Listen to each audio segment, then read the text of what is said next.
It's Hawks Live, fueled by Georgia Natural Gas. They're filing out of State Farm Arena after a thriller tonight on the home floor as the Hawks get back in the win column with a 120-117 victory over the 76ers.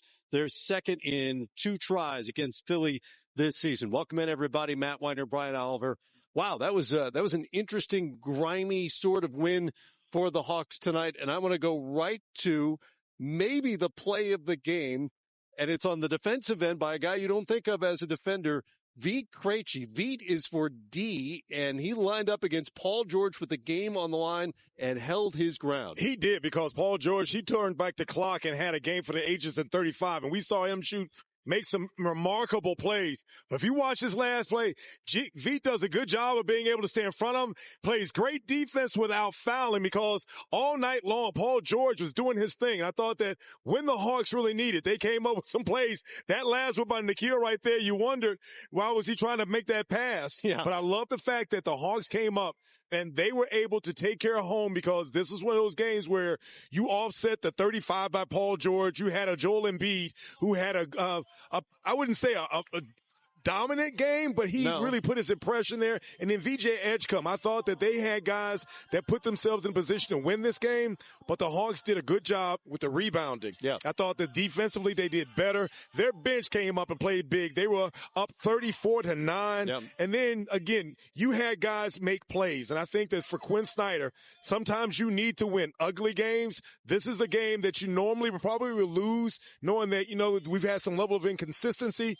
But I love the fact that you were able to fight this one out and get a win tonight. So many little things at the end of the game that could have turned it one direction or the other. There was the goaltending review. There was the pass you just alluded to that could have been a backcourt violation, and that would have been potentially catastrophic for the Hawks. But they come out of it.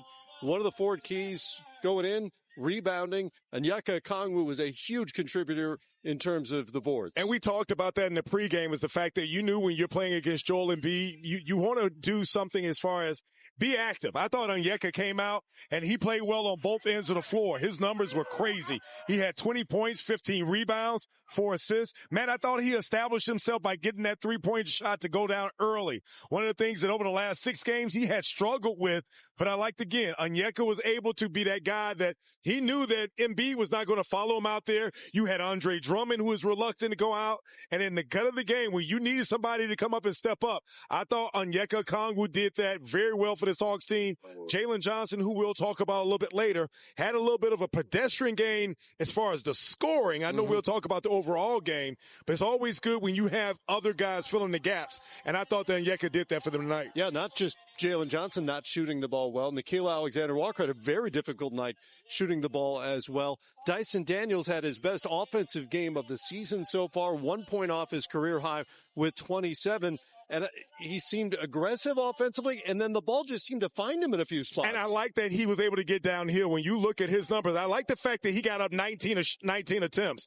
And when you saw him time and time again hovering around that rim, I thought that he was active on both ends as he normally is, had a monster block, and then getting downhill. I thought that he did a good job of being able to expose the guards from Philly. And once he was able to turn the corner, realizing that shot blocking wise, you had Drummond and Embiid there. None of those guys were able to stop him from getting where he wanted. And again, when you talk about the fact that you don't get the best night offensively from Jalen Johnson scoring wise, and also Nickeil Alexander-Walker, I thought Dyson came up huge, because in both halves, when you needed a bucket, he was able to probe that lane and attack the rim. 27, 10 boards, 4 assists for Dyson Daniels. If you're a Hawks fan, you're holding your breath every time the ball is in Paul George's hands, because there were some turn back the clock moments. He's not that old, but he's on the back nine, and there were some vintage PG moments in this game. He was cooking. Again, when you look at the shots when he came out early, you knew somebody needed to step up with them not having Tyrese Maxey. And when you look at his night, the 11 for 21, he was 7 for 10. There were the shots where you talk about when he was able to get to his spot. Vintage Paul George is that he's going to be able to rise up. One of those guys that when you look at it, his defensive game, but I thought mid-range was going, and then the threes, the 7 for 10. There was even the three that he shot off balance off the backboard. That you know when you get those shots to go that you're cooking. But then again, Hawks were able to get the stop when they needed. They got rebounds. And then again, I thought that there were a lot of different contributions that they got from that bench. Asa Newell, shout out to him. I don't think he gets his flowers because I thought that he gave the Hawks some really valuable minutes because he can make a shot and he was active around the rim. You want to visit a florist tomorrow? Maybe you could send him his flowers. I think I can do that. I can do that. Hawks get the win tonight. Their 7th straight against the Philadelphia 76ers going back a couple of seasons now. Much more coming up here on Hawks Live. We'll hear from Quinn Snyder and more ahead. Hawks get the win tonight, 120-117 in a game that very much could have gone either direction. It wasn't always pretty, but the Hawks get it done. And Jalen Johnson records his franchise record 4th straight triple-double, which adds to his franchise record total now, all alone with 8 career triple-doubles. No Hawk, St. Louis, or Atlanta has ever accumulated more. Well, here's the thing. When you look at his stats, I think what you first have to look at is how is he impacting the game. We talked about the fact that he didn't shoot well, but when you look at the numbers and how he's able to put a lot of pressure on teams, I thought that in that first half, he did a good job of being able to let the game come to him. Obviously, you're on the scouting report on what you do, but he's done a good job of being able to uplift his Hawks team because when you look at his numbers, literally the 12, 12, and 10, this Hawks team had 33 assists, and a lot of it is Jalen's ability to be as a playmaker. I thought that he was able to understand that certain guys got it going. Offensively, the Sixers were keying on them. He didn't force the issue too much, and then I think when they needed plays, he came up and understood who needed to have the ball in the right time. So there it is in number 6 on the season. That extends his Hawks single-season record and 8 career triple-doubles, more than any Hawk in franchise history, and 12, 10, and 12. That's an unusual triple-double. That's like a Rajon Rondo, Draymond Green sort of triple-double in terms of the numbers. But again, he didn't shoot the ball well, Matt, but I like the fact that he still stayed engaged. A lot of times when your superstars don't shoot the ball, they fade. And I thought Jalen did a good job. And I've always said is that the biggest thing for him is just stay healthy. You're talking about where we are this earlier in the season, that he's going to surpass that because of the numbers that he puts up, 23 points, 10 rebounds, and 8 assists every night.